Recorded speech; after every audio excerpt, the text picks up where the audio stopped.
I found out on Instagram, not from my family. Sophia's engagement party at Bella Luna. Champagne, sparklers, everyone there, except me.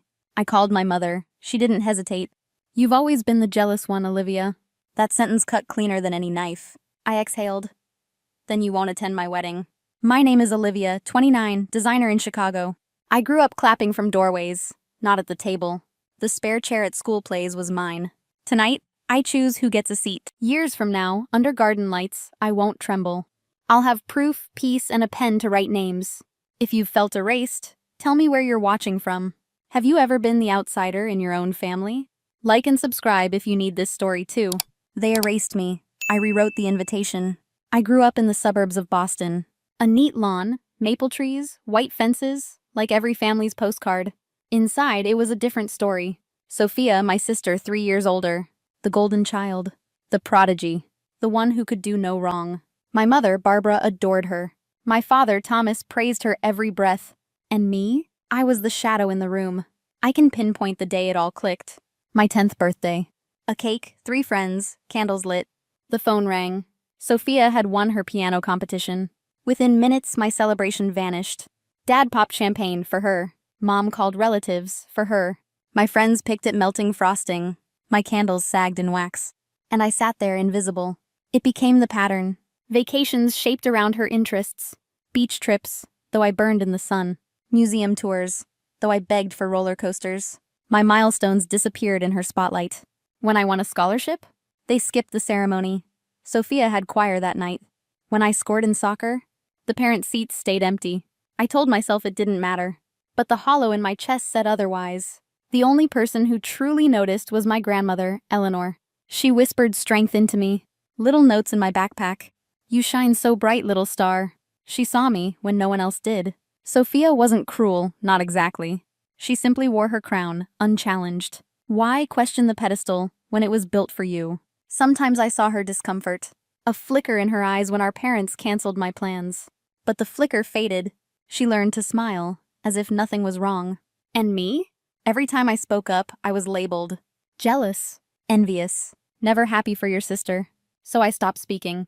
I poured it into sketchbooks. Canvas and charcoal became my witnesses. While Sophia sang, I painted. While she collected trophies, I built a world of color. It was the only place I wasn't second best. The day I got my acceptance letter changed everything. The Art Institute of Chicago. A partial scholarship. A door wide open. I had applied in secret, using Grandma Eleanor's address, because I knew my parents wouldn't approve. When I showed them, I got exactly what I expected. What about Northeastern? My father asked. You could live at home, save money. My mother added, art isn't a career, it's a hobby. You'll regret this. But I had already decided. Chicago was 900 miles from Boston. 900 miles of oxygen. 900 miles of finally being myself. I packed my bags with trembling hands. Terror and exhilaration braided together. The night before I left, Sophia came to my room. She whispered, I think it's brave. I wish I'd gone farther too. For once, she was just my sister. Not the golden child. Not the rival. Just Sophia. Chicago greeted me with noise, chaos, freedom. My dorm room was tiny, but it was mine. No comparisons on the walls. No family history pressing down. But freedom had a price. Nights eating ramen from a thrift store kettle. Walking miles because bus fare was too much. Crying into sketchbooks, whispering, at least no one can take this from me. Art was everywhere. Graffiti humming on brick walls. Galleries tucked into side streets. People who spoke in colors, not in hierarchies. In my first semester, I met Zoe. Pink hair. Loud laugh. She said, you draw like you've got something to prove. But you don't need to prove anything here. Through her, I found my first chosen family. Zoe, Aiden, Maria. Late nights critiquing each other's work. Weekend trips to galleries. Support through heartbreaks and blocks.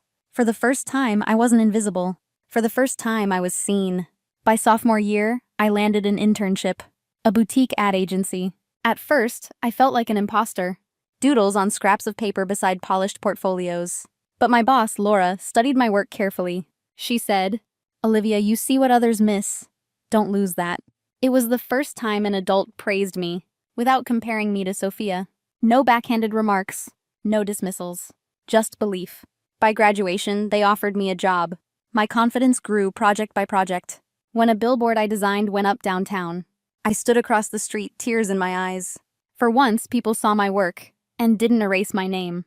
Chicago had become home, not because of geography, but because here, I was enough. And yet, the shadow of Boston never fully disappeared. It was a Tuesday evening in April. I was boiling pasta, scrolling absent-mindedly through Instagram. Then I saw it. A photo. Bella Luna, the Italian restaurant we had visited for every milestone. The caption read, "Congrats to the future Mr. and Mrs. Taylor." There was Sophia, glowing in pale blue, her hand resting on Andrew's arm. Behind them, my parents, toasting with champagne. Around them, our cousins, aunts, uncles, even my high school friends. Everyone. Except me. My phone slipped onto the counter. Water boiled over, hissing against the burner. I couldn't breathe. I wasn't invited. Not even told. My hands trembled as I scrolled. 40 people. Custom cake. Perfect decorations. This wasn't last minute. This was planned.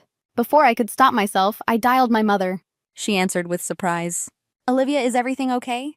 I saw the photos. My voice was a whisper. The engagement party, at Bella Luna. Silence. Then a sigh. "Oh, that. Mom, everyone was there. Everyone but me." Her tone sharpened. "Fine, you want the truth? We didn't think it was a good idea for you to come." The words stabbed. "What? Why?" "You've always been the jealous one, Olivia. Every time something good happens to your sister, you find a way to make it about you. We didn't want you making a scene." I froze. Her words weren't new, but they still cut like glass. A lifetime of dismissal, crystallized into one cruel accusation. When have I ever made a scene? I thought of Sophia's 21st birthday, when I had quietly slipped away to cry. Of her law school graduation, when I forced a smile through heartbreak. My mother had rewritten my silence as sabotage, my pain as jealousy, my invisibility as villainy. Tears stung, but my voice steadied. "Then you won't mind missing my wedding either." A sharp inhale on the line. "What wedding? You and Jack aren't even engaged." "Not yet," I said. "But when we are, you're not invited." And I hung up. The scorched pasta filled my kitchen with smoke. I sat on the floor, shaking, when Jack came home. He dropped his camera bag, rushed to me. I told him everything. The photos. The call. The words. His eyes darkened. "They have no idea who you really are. But I do. And I'm not letting them define you." That night, I blocked their numbers. I deleted the group chat. For the first time, I chose silence on my own terms. But cutting them off was only the beginning. Because families never let go without a fight. The silence didn't last. 3 days later, my phone lit up at 7 a.m. My mother's name. I hesitated. Part of me wanted to ignore it, but another part still longed for answers. I picked up. Her voice came broken, desperate. "Olivia, how could you get engaged and not tell us? We're your family." I laughed bitterly. "You're upset I didn't tell you? You threw an entire engagement party for Sophia and didn't even invite me." "That's different," she snapped. "We were protecting her day. You always find a way to make it about you." There it was again. The same blade, twisted deeper. "No, Mom," I said sharply. "I've spent my whole life making myself small, biting my tongue, smiling through tears. You never left room for me to make anything about me." She started crying harder. "This is revenge. Excluding us from your wedding? How could you do this to us?" "This isn't revenge," I said, my voice steady. "This is protection. Protection from a family that never once protected me." Later that day, my father called. His tone was stern, businesslike. "Olivia, enough is enough. Your mother is devastated. Don't ruin the family over feelings." "Feelings?" I shot back. "You call decades of neglect feelings? Tell me one time you put me first. Just one." Silence. He couldn't. That night, Sophia called. Anger in her voice. "What the hell, Liv? Mom's a wreck. Dad's furious. Do you enjoy tearing us apart?" My chest tightened. "No, Sophia." "But did you enjoy celebrating your engagement? While knowing I wasn't invited?" She faltered. I thought Mom had her reasons. I didn't want to question it. "And that's the problem," I said quietly. "You never questioned it. Because it always benefited you." For the first time, she was silent. No excuses. No defense. I pressed further. "You saw me disappear into the background for years. You saw my seat empty at games, recitals, birthdays. And you chose silence. That silence hurt almost as much as their words." Her breath caught. "I never saw it like that. But maybe you're right." Her voice trembled, but mine didn't. For once I held the power. When the call ended, I sat in the quiet. My hands shook, but not from fear. For the first time, my boundaries were real. and I wasn't stepping back. The little girl who begged to be seen was gone. In her place stood a woman who refused to vanish. Our wedding day dawned bright and clear. A garden pavilion draped in wildflowers, Jack waiting at the altar, eyes steady, heart open. No parents, no sister, no history weighing me down. Only the people who had chosen me. Zoe standing as maid of honor. Jack's family filling the front row with tears of joy. Friends who had become my true family cheering loudly. For once, the spotlight didn't feel dangerous. It felt deserved.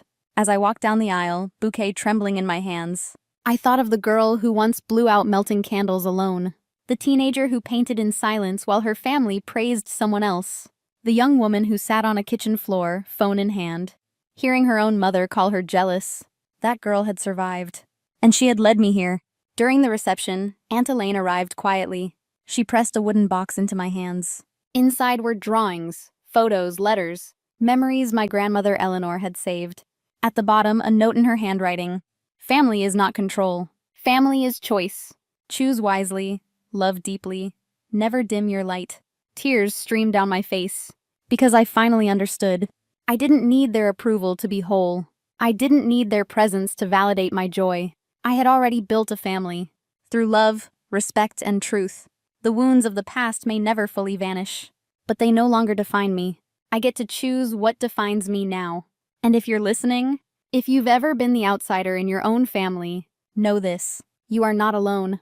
You are enough. And you can build the life they said you didn't deserve. Before saying goodbye, if this story touched your heart, please give it a like. And share it with someone who needs to hear this today. Don't forget to subscribe for more true family betrayal stories. That reminds us we are stronger than we think.